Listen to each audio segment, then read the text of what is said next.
जय श्री श्रीमन्नारायण। पूर्व क्रम में हम लोगों ने जाना कि महाराज दशरथ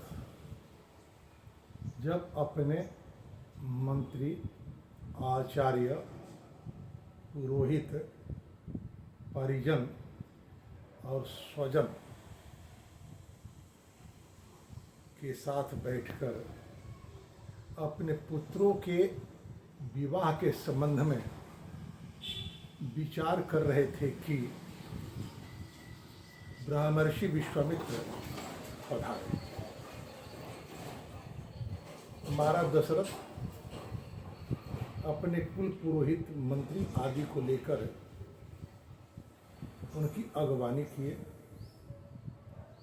उनकी अभ्यर्थना करी, पाद्य अर्घ आदि अर्पित करी और उनके इस आगमन को अपने लिए सौभाग्य की बात कहते हुए इस आश्वासन के साथ कि आप जो भी अपना अभिष्ट हो कहें, मैं उसे पूर्ण करूंगा, इसमें आपको संदेह नहीं करना चाहिए।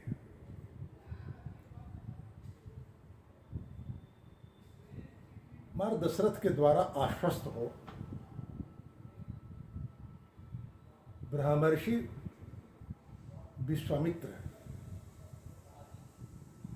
ने निवेदन किया कि हम अपने अभिष्ट सिद्धि के लिए जिस यज्ञ का आयोजन कर रहे हैं, उस आयोजन में कामचारी राक्षस विघ्न उत्पन्न कर रहे हैं। चूंकि मैं यज्ञ में दीक्षित हूं, इसलिए मैं क्रोध नहीं कर सकता और उन्हें शाप नहीं दे सकता। ये हमारी अनुष्ठानिक अनुशासन है।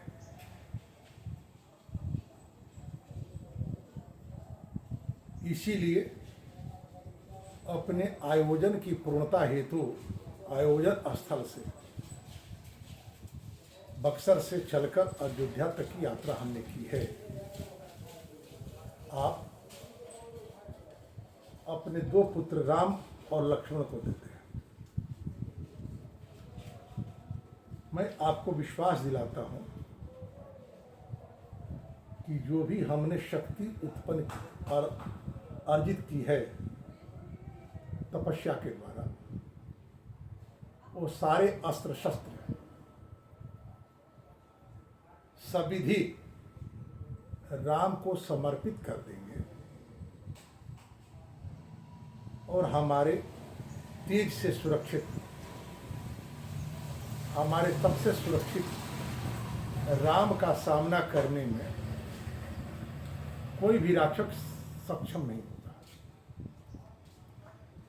आपके ये जो मंत्री परिषद है, जिसमें महर्षि वशिष्ठ भी हैं, इन लोगों की आप सहमति ले लें।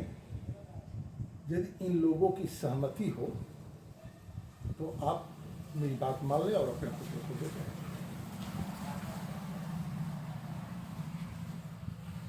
महाराज दशरथ ये कभी नहीं सोचे थे कि इतने बड़े उद्देश्य के लिए ब्रह्मर्षि विश्वामित्र मेरे पुत्रों की याचना कर लेंगे। पर दशरथ ने निवेदन किया, उन 16 वर्षों में रामो राजीवलोचना न युद्ध योग्यतामश्य पश्यामि सह राक्षसै। अभी मेरा बालक राजीव नयन राम 16 वर्ष का नहीं हुआ है। 16 वर्ष इस बात का संकेत है कि अभी राम का छुरिका बंधन संस्कार नहीं हुआ है।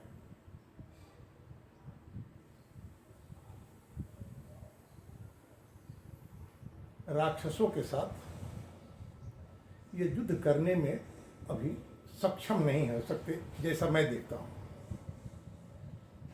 सबसे बड़ी बात इन्होंने कही, 60 वर्ष सहस्त्राणि जातस्य मम कौशिक। हे कौशिक, हे कुशिक-नंदन, हे महर्षि विश्वामित्र, मेरी 66,000 वर्ष की जब आयु हुई, उस अवस्था में मुझे ये मेरे पुत्र प्राप्त हुए हैं। बड़ी विडंबना है। बुढ़ापे में प्राप्त संततियां अशक्त माता पिता को बंधन में डाल देते हैं। मोह। परंतु धार्मिक जनों का यह कर्तव्य है कि किसी भी व्यक्ति के जीवन में उत्पन्न होने वाले मोह का निराकरण करें। विश्वामित्र कहते हैं, पूर्वम अर्थम प्रतिश्रुत्य प्रतिज्ञा हातु इच्छसि राघवाणाम युक्तोयम कूलस्यास्य विपर्ययः। हे महाराज, पूर्व में किसी बात का आश्वासन और बाद में उसकी अवज्ञा, यह रघुकुल की मर्यादा के विपरीत है।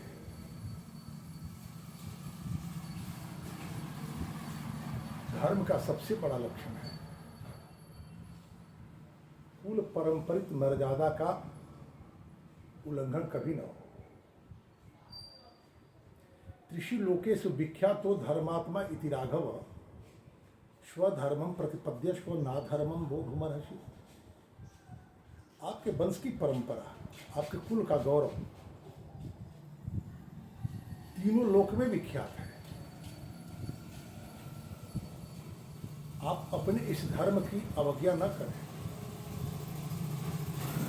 अधर्म की ओर आप अभिमुख न हो।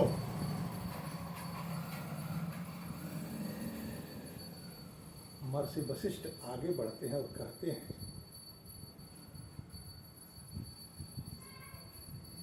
कृतास्तत्रम अकृतास्त्रम वा नैनम न शास्यन्ति राक्षसा, गुप्तम कुशिपुत्रेण ज्वलेना नामृतम यथा। राजन, विश्वामित्र जो आपसे याचना कर रहे हैं, ये इनकी निरूहता नहीं है, इनकी अशक्तता नहीं है। मैं जहां तक समझता हूं कि कोई भी राक्षस, चाहे वो कितना भी बली, ब्रह्मर्षि विश्वामित्र का सामना नहीं कर सकता। ये भीतर अत्यंत दाहक आग रखते हैं। इन्होंने अमृत का आवरण स्वीकार किया है, अर्थात ये छात्र धर्म का सम्यक निर्वाह करने वाले व्यक्ति हैं। आज ब्राह्मण धर्म के साथ ये संचार कर रहे हैं। क्षत्रियों के दायित्व और धर्म का इन्हें सम्यक भान है और ब्राह्मण धर्म का पालन कर रहे हैं। एष विग्रहवान धर्म एष वीर्यवताम वरः, एष विद्याधिको लोके तपस्या परायणम। ये साक्षात धर्म के विग्रह हैं, धर्म मूर्ति हैं और श्रेष्ठ बलियों में अग्रणी है। विद्या अधिक की है इन्होंने और तपस्या में परायण है। मनुस्मृति के अनुसार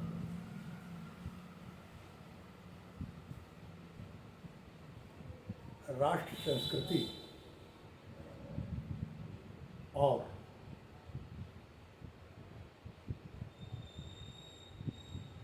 न्याय पर चलने वाले लोगों की रक्षा क्षत्रियों की तपस्या होती है। विद्या अध्ययन अधिक करना ब्राह्मणों की तपस्या होती है। ये छात्र धर्म के अनुसार और ब्राह्मण धर्म के अनुसार, दोनों धर्म के अनुसार ये तपस्या निष्णात है। तेषां निग्रहणे शक्तः स्वयं च कुशिकात्मजः। ये राक्षसों का निराकरण करने में स्वयं समर्थ है। तब पुत्र हितार्थाय त्वम उपेत्या भी याचते। ये तो आपके पुत्रों के कल्याण के लिए आपसे पुत्रों की याचना कर रहे हैं। संकेत स्पष्ट है। महर्षि विश्वामित्र के आने के पहले जो आपने अपने पुत्रों के विवाह की कामना हमारे सम्मुख रखे हुए हैं, उसकी पूर्णता की संभावना महर्षि विश्वामित्र की इस याचना में छुपी है। जैसा कि इन्होंने पूर्व में आपको बतलाया कि इनके साथ जो आपके पुत्र जाएंगे तो उनकी तीनों लोक में ख्याति होगी। जब तक आपके पुत्रों की ख्याति नहीं हो जाती तब तक उनसे कोई अपनी कन्या का विवाह क्यों करना चाहेगा। संकेत स्पष्ट है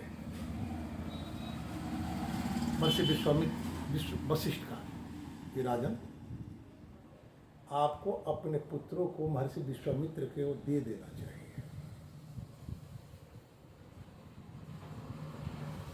महर्षि वशिष्ठ के कहे जाने पर महर्षि विश्वामित्र के शौर्य, सामर्थ्य और अनुग्रह की बातें महाराज दशरथ को समझ में आ जाती हैं और वे सपुत्रम मूर्धन्युपाघ्राय राजा दशरथस्तदा ददौ कुशिकपुत्राय सुप्रीतेनांतरात्मना। अपने दोनों पुत्रों को राम और लक्ष्मण को बुलाते हैं, आलिंगन करते हैं, अघ्राण करते हैं और महर्षि वशिष्ठ के आदेशानुसार ब्रह्मर्षि विश्वामित्र को सौंप देते हैं। हाँ, इतना जरूर है कि जब ब्रह्मर्षि विश्वामित्र के सामने अपने पुत्रों को उन्हें समर्पित करते हैं तो कहते हैं, मेरे प्राणनाथ सुत दो, तुम मुनि पिता आन नहीं को। महाराज, हे मुने, मोह जाता नहीं, अब जाए भी कैसे। महाराज, मनु ने जो तपस्या करी थी और भगवान उनका पुत्र बनकर आने की स्वीकृति प्रदान की थी, उसी समय उन्होंने निवेदन किया था कि भले ही कोई मुझे मूढ़ कहता रहे, लेकिन आपके प्रति मेरे मन में भगवत भाव न आने पाए, पुत्र का भाव ही रहे। सो मोह जाता नहीं, कहते मेरे प्राणनाथ सुत दो, ये दोनों पुत्र मेरे पुत्र हैं, हे प्राणनाथ। या यूं कहे कि ये मेरे प्राण के स्वामी हैं, इन्हीं के अधीन मेरा जीवन है।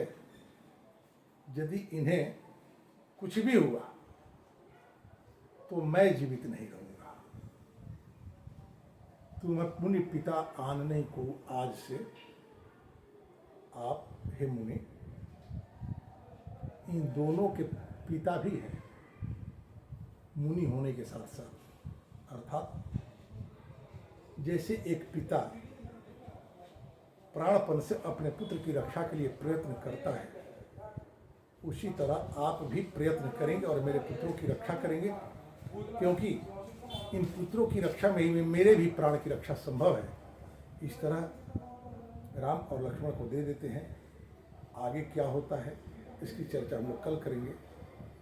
जय श्रीमन नारायण। धन्यवाद।